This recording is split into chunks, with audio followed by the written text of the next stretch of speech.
मीणा जी, सबसे बड़ी बात तो ये आपसे हट के बोल रहा हूँ मैं कि रतलाम को संसदीय क्षेत्र बनाना चाहिए, क्योंकि आदिवासी बेल्ट होने के कारण क्या है, जो सुविधा मिलना चाहिए नहीं मिल रही। और ये जो विधानसभा क्षेत्र ये 2 संसदीय क्षेत्र में बटा हुआ है, इसलिए जिलेवार संसदीय क्षेत्र बनाया जाना चाहिए। लोकसभा चुनाव में स्थानीय मुद्दों की बजाय जो मुद्दे हावी रहते हैं वो जो नेशनल लेवल के मुद्दे हैं, जैसे अभी राम मंदिर ट्रेंड कर रहा है, तो इन्हीं मुद्दों के ऊपर बीजेपी चुनाव लड़ेगी। और क्योंकि बीजेपी ने अपनी तैयारी शुरू कर दी है, तो इसलिए एडवांटेज जो है वो बीजेपी को ही मिलेगा। देखिए, जयेश का जो प्रभाव है वो अगर लोकसभा क्षेत्र से माने तो सभी 8 विधानसभा चुनाव में भी देखने को मिला। और सेलाना में उनका एक विधायक आया भी है बीटीपी से, जो जयेश समर्थित ही है। मध्य प्रदेश में विधानसभा चुनाव संपन्न हो गए, कुछ महीने बाद अब लोकसभा चुनाव है। क्या तैयारी है रतलाम जिलों में, क्या जनता सोचती है, इस बारे में हम रतलाम के पत्रकार हमारे साथ हैं, कुछ उन लोगों से बात करेंगे कि वो लोकसभा चुनाव जो आने वाले हैं उसके बारे में क्या एनालिसिस रखते हैं इस संसदीय क्षेत्र का। नरेंद्र जी, आपका स्वागत है। नरेंद्र जी, विधानसभा चुनाव संपन्न हो चुके हैं, लोकसभा चुनाव आने वाले, क्या लग रहा है माहौल जो इस समय राम मंदिर प्राण प्रतिष्ठा का जो कार्यक्रम चल रहा है उसको देखते हुए क्या स्थिति रहेगी मध्य प्रदेश में? देखिए, लोकसभा चुनाव में रतलाम लोकसभा की हम बात करें तो यहाँ झाबुआ, अलीराजपुर और रतलाम, इन 3 जिलों में कुल 8 विधानसभा सीटें जो है उसको लेके जो इस बार का माहौल है, हालांकि भारतीय जनता पार्टी ने यहाँ पे तैयारियाँ अभी से शुरू कर दी हैं और एक समय ये सीट पूरी तरह से कांग्रेस का मजबूत गढ़ मानी जाती, लेकिन 2014 से ये मिथक टूट रहा है। और बीजेपी की यहाँ पे अभी वर्तमान सांसद है, और इस बार चूँकि ये सीट बीजेपी के लिए महत्वपूर्ण है, ये इसी से साबित हो जाता है कि लोकसभा क्षेत्र के 3 जिलों से प्रदेश मंत्रिमंडल में एक को स्थान मिला है। तो तैयारियां दोनों दलों में बराबर ही है, और भाजपा ने अपनी तैयारी को लेकर ज़्यादा इसमें आक्रामक रवैया अपनाया, ये स्थिति। जी, मैं वरिष्ठ पत्रकार शरद जी से बात करूँगा। शरद जी, ये हमेशा माना जाता है कि रतलाम संसदीय क्षेत्र जो है आदिवासियों का गढ़ रही है, और आदिवासियों का गढ़ है और कांग्रेस का गढ़ रही थी, लेकिन पिछले 2 चुनाव से ये देखने में आ रहा है कि बीजेपी ने सफलता प्राप्त की। कांग्रेस की क्या स्थिति रहेगी इस बार? मीणा जी, सबसे बड़ी बात तो ये आपसे हट के बोल रहा हूँ मैं कि रतलाम को संसदीय क्षेत्र बनाना चाहिए, क्योंकि आदिवासी बेल्ट होने के कारण क्या है, जो सुविधा मिलना चाहिए नहीं मिल रही। और ये जो विधानसभा क्षेत्र ये 2 संसदीय क्षेत्र में बटा हुआ है, इसलिए जिलेवार संसदीय क्षेत्र बनाया जाना चाहिए ताकि उस क्षेत्र के साथ न्याय हो सके। और जहाँ तक आपके प्रश्न का सवाल है कि कांग्रेस और बीजेपी दोनों के जो उम्मीदवार हैं वो उम्मीदवार जनता की कसौटी पर खरे नहीं उतरे, मतलब पिछले चुनाव जो यही स्थिति गुमान सिंह डामोर की भी है। गुमान सिंह डामोर क्षेत्र का सांसद है, लोग जानते ही नहीं हैं इस क्षेत्र की केंद्र से जुड़ी जितनी समस्या है, और संसद एक सांसद के क्या अधिकार हैं और उस जनता के प्रति उनके क्या दायित्व हैं, इस बारे में भी हमारे गुमान सिंह जी डामोर जानते नहीं हैं। वो एक प्रशासकीय आदमी रहे हैं और उनको जनता से सीधे सीधे जुड़ने का कोई अवसर आया भी हो तो जुड़े नहीं हैं। इसलिए जनता रतलाम का सांसद कौन होगा इससे लोगों में कोई रुचि नहीं है। आप बताएं कि जैसे कहा गया है कि गुमान सिंह जी की जनता से नहीं जुड़ा हुआ, क्या सांसद का इस तरह से बेरुखापन क्या उनकी पार्टी को नुकसान नहीं पहुंचाएगा? निसंदेह जो है वो भारतीय जनता पार्टी एक पब्लिक से जुड़ी पार्टी है, मतलब जनता से जुड़ा रहा है। लेकिन गुमान सिंह डामर इस मामले में अपवाद रहे हैं कि वो जनता से सीधे लगाव, मतलब उनका अटैचमेंट नहीं रहा है, और पूरे 5 साल उनकी बेरुखी पूरे रतलाम ज़िले को देखने को मिली है, और जिसका खामियाजा भारतीय जनता पार्टी को भी भुगतना पड़ सकता है। क्योंकि गुमान सिंह डामर के पास रतलाम ज़िले की 3 सीटें आती है, सेलाना, रतलाम ग्रामीण और रतलाम सिटी। जहां सेलाना को छोड़ दे तो 2 जगह पे भारतीय जनता पार्टी के विधायक है और लगातार उसका बहुत अच्छा वर्चस्व है। लेकिन गुमान सिंह डामर इस पूरे मामले में जो भारतीय जनता पार्टी की जो पेट है, उसकी जो पृष्ठभूमि है, उसको भुनाने में पूरी तरह से असफल रहे हैं। क्या ऐसा माना जा सकता है कि इस बार जो चुनाव जो होंगे लोकसभा के, उसमें कुछ जो मिथक टूटा था, बीजेपी का गढ़ बीजेपी जीती थी और कांग्रेस का गढ़ को तोड़ा था, वो वापस कांग्रेस के पास जा सकती है? नहीं, इसमें ये कोई मिथक इतना गंभीर भी नहीं है, क्योंकि आप पिछले लोकसभा चुनाव में भी देखें तो कांतिलाल भूरिया झाबुआ और अलीराजपुर से लीड लेकर रतलाम आए। सेलाना से भी उन्होंने लीड ली, पर लीड बहुत कम थी, 2-2.5 हज़ार की थी। इन पूरी विधानसभाओं में केवल कांग्रेस को मेहनत करनी थी, और रतलाम ग्रामीण है, क्योंकि ये जो यहाँ की लीड है ये 50-50 हज़ार के आसपास की। पिछले चुनाव में भी आपने देखा होगा कि कांतिलाल भूरिया पूरे मध्य प्रदेश में सबसे कम मतों से हारने वाले उम्मीदवार रहे हैं। ऐसे में कांग्रेस को अगर ध्यान देना चाहिए और मेहनत करना चाहिए तो रतलाम शहर और रतलाम ग्रामीण पे करना चाहिए। पर जहाँ तक है भारतीय जनता पार्टी ने तो अपनी लोकसभा को लेकर तैयारियां शुरू कर दी है। तो कांग्रेस की अभी तैयारियां में बहुत पिछड़ती हुई नज़र आ रही है, पर अगर कांग्रेस इन 2 जगह में मेहनत करती है और सफलता प्राप्त करती तो निसंदेह मामला कट्टर हो सकता है और कांग्रेस पुनः जीत सकती है। जी, क्या लग रहा है आपको? आप क्या कहेंगे इस पूरे जो परिदृश्य में कि बीजेपी भारी है या कांग्रेस भारी है अभी वर्तमान में? मध्य प्रदेश की 29 लोकसभा सीटों में से सभी 29 जीतने का लक्ष्य बीजेपी ने निर्धारित किया है और उस पर काम विधानसभा चुनाव खत्म होते ही शुरू हो चुका है। और उसमें 2 लोकसभा सीटें हैं, छिंदवाड़ा और रतलाम झाबुआ लोकसभा सीट, जिनके ऊपर बीजेपी विशेष ध्यान दे रही है। 3 मंत्री भी बनाए, जैसे कि हमारे वरिष्ठ ने पहले बताया, तो उसी पे बीजेपी का फोकस है। और लोकसभा चुनाव में स्थानीय मुद्दों की बजाय जो मुद्दे हावी रहते हैं वो जो नेशनल लेवल के मुद्दे हैं, जैसे अभी राम मंदिर ट्रेंड कर रहा है, तो इन्हीं मुद्दों के ऊपर बीजेपी चुनाव लड़ेगी। और क्योंकि बीजेपी ने अपनी तैयारी शुरू कर दी है तो इसलिए एडवांटेज जो है वो बीजेपी को ही मिलेगा इस सीट पर। कांग्रेस कितना सफल होगी इस पे? देखिए, कांग्रेस की स्थिति कोई बहुत ज़्यादा मजबूत नज़र नहीं आ रही है। पहले भी जिस तरीके से देखा गया था और अभी जो देखा जा रहा है, हम लोग काम कर रहे हैं इस क्षेत्र में, लगातार हम लोग कवरेज भी करते आते हैं, लेकिन जिस तरह से देख रहे हैं बीजेपी ने जो है आने वाले जो पूर्व जो विधानसभा चुनाव निपटे हैं उसमें जो है आदिवासियों को बहुत अच्छे से लुभाया है और उसका परिणाम भी कहीं ना कहीं उनको अच्छा जीत के मिला है। वो बीजेपी की तैयारी पहले से है और अभी भी बीजेपी की तैयारी बहुत मजबूत चल रही है। जो हाल में जो 22 तारीख वाला जो राम मंदिर का मुद्दा जिस तरह से उठाया जा रहा है हर जगह से, तो कहीं ना कहीं जो है वो कांग्रेस को पिछड़ता देख रहे हैं हम लोग। नरेंद्र जी, इस पूरे संसदीय क्षेत्र में एक नया संगठन जयस भी उभरा है। जयस ने इस संसदीय क्षेत्र में एक सफलता भी प्राप्त करी अखिल आदिवासी पार्टी के नाम से। क्या लग रहा है इस चुनाव में वो तीसरी शक्ति बन सकता है? देखिए, जयस का जो प्रभाव है वो अगर लोकसभा क्षेत्र से माने तो सभी 8 विधानसभा चुनाव में भी देखने को मिला। और सेलाना में उनका एक विधायक आए भी है बीटीपी से, जो जयस समर्थित ही है। लेकिन यहाँ भाजपा के जो वर्तमान सांसद है गुमान सिंह डामोर, उनके साथ दिक्कत ये हो रही है कि वो इस गुमान में है कि केंद्रीय जो लहर है, या राम लहर है या पिछली बार जो मोदी लहर थी, उसमें वो इस बार भी अगर टिकट उनको मिलता है तो जीत जाएंगे।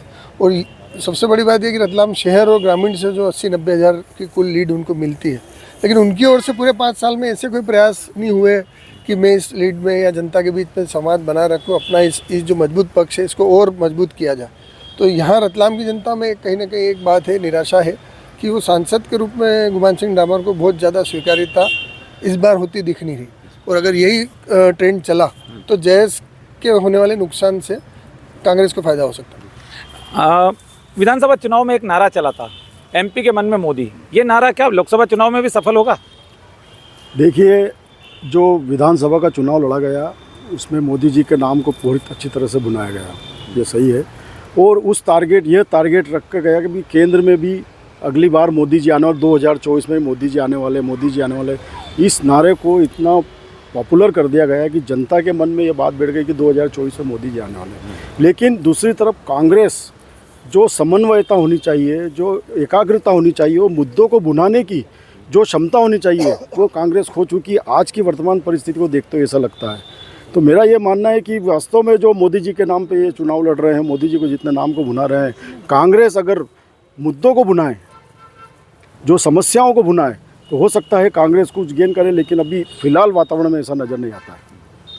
अब हम बात करेंगे यहाँ, ये बताएं, इस संसदीय क्षेत्र में हमेशा देखने में आया है कि आदिवासी बहुल्य सीट होने के कारण कि कांग्रेस पिछले बार से जीते, लेकिन ये 2 बार जो ट्रेंड बदला कि बीजेपी ने, ये सफलता के पीछे क्या लग रहा है? बीजेपी की कौन सी ऐसी विशेष रणनीति रहती है? 2 बार के चुनाव को देखे जाए, 2014 में, 2019 में जो रहा है वो पूरी मोदी लहर रही है। और इस बार भी जिस टाइप से है, जो राम मंदिर का है पूरा माहौल, प्रभात फेरी निकालना, घर घर में जो माहौल दिख रहा है, तो इस बार भी हमको वही चीज़ लहर नज़र आ रही है।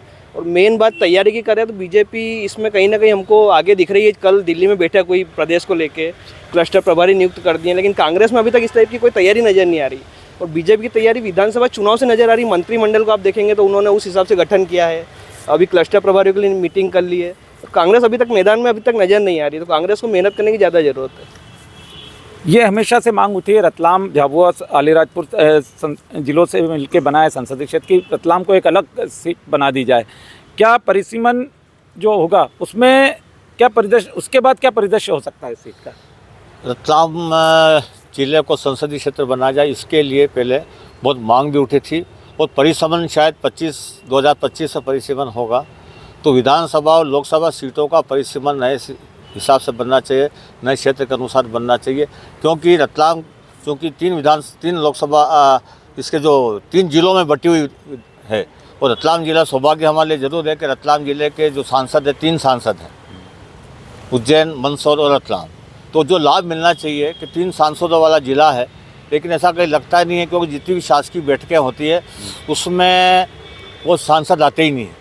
और दुर्भाग्य की बात है कि रतलाम तीनों विधानसभा रतलाम जिले के रतलाम झाबुआ संसदीय क्षेत्र के जो सांसद है उन्होंने 19 सांसद प्रतिनिधि बना दिए, जबकि कायदा है कि जिस बैठक में सांसद उपस्थित नहीं होता है वो अपना प्रतिनिधि उस बैठक में भेज सकता है, लेकिन मन माने तरीके से सांसद प्रतिनिधि बना दिए गए। न विधायक प्रतिनिधि बनाने का किसी को अधिकार है, न पंच सरपंच बनाने का अधिकार है। लेकिन इस बारे में न तो कोई पार्टी सोचती है, विचार करती, न ही प्रशासकीय अधिकारी उसको रोकते हैं। क्या अब अगर ये ऐसी स्थिति रही तो क्या परिदृश्य रहेगा, वही मैं पूछ रहा हूँ। अभी जो चुनाव हुए हैं उसमें जो 10 लोकसभा सीटों पर बीजेपी पिछड़ी है, उसमें रतलाम झाबुआ संसदीय क्षेत्र भी आता है। पूरे संसदीय क्षेत्र में बीजेपी को वोट कम मिले हैं और जैसा कि बताया जा रहा है कि मोदी जी को 400 से ज़्यादा सीटें मिलेगी, मतलब भाजपा सरकार को, क्योंकि राममय माहौल है देश में और राम को लेके जितना बीजेपी ने अपना मुद्दा बनाया है, निश्चित रूप से इस बार जो है सारे देश में भाजपा की सीटें ज़्यादा बढ़ेगी और हो सकता है कि 400 से अधिक सीटें बीजेपी को मिले। 400 से अधिक सीटें बीजेपी को मिलेगी, लेकिन रतलाम झाबुआ संसदीय क्षेत्र का क्या परिदृश्य रहने की पूरी संभावना है? और ये बताएं कि ये परिसीमन कितना ज़रूरी है रतलाम की जनता के लिए? देखिए, परिसीमन पे पहले मैं आपने पूछ लिया तो बता देता हूँ। परिसीमन बेहद ज़रूरी है क्योंकि रतलाम और झाबुआ और अलीराजपुर तीनों ज़िलों की जो भौगोलिक स्थिति है या जो वहाँ के रहने वाले लोग हैं उसमें काफ़ी अंतर है। तो सब लोगों के लिए विकास की डिमांड भी अलग अलग तरह की है। यहाँ पे विकास का एक स्ट्रक्चर अलग हो सकता है, वहाँ पे उनकी ज़रूरतों के हिसाब से विकास हो सकता है। इसके अलावा मैं एक चीज़ और कांग्रेस के स्कोप के बारे में ज़रूर बोलना चाहूँगा कि क्योंकि कांग्रेस इस लोकसभा सीट पर पहले गढ़ माना जाता था कांग्रेस का इस सीट को, पर कांग्रेस के पास में कांतिलाल भूरिया के अलावा कोई विकल्प मौजूद नहीं है और केवल एकमात्र कांतिलाल भूरिया ही उनके पास में है जो चुनाव लड़ सकते हैं, लड़ने की स्थिति में है।